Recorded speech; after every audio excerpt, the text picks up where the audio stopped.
তোর নাম ধরে ডাকে।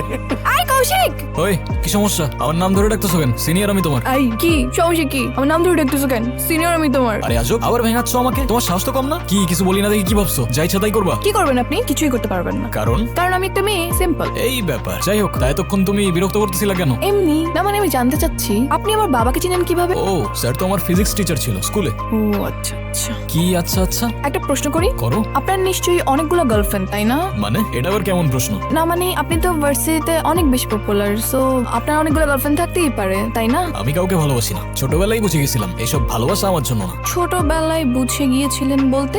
ওইটা বলা যাবে না, পার্সোনাল। আরে বলেন বলেন বলেন না। আচ্ছা ঠিক আছে, বলতে পারি, কিন্তু হাসবা না তো? আচ্ছা ঠিক আছে, হাসবো না। ওকে, অনেক আগের কথা, আমি তখন ক্লাস 3-তে পড়ি। ওর সাথে কি টিফিন খাবে? হ্যাঁ খাবো।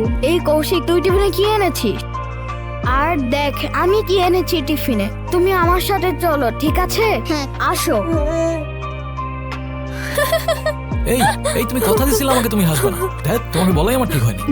না মানে সরি, আসলে আপনার ছোটবেলার কাহিনী এত কিউট যে না হেসে পারলাম না। হ্যাঁ, আমার কষ্টের কাহিনী তোমার কিউটই লাগবে। আমার কাছে ব্যাপারটা কত সিরিয়াস তুমি জানো? আচ্ছা ঠিক আছে, সরি। এই তুমি আমার সাথে একটু টিফিন শেয়ার করে খাবে?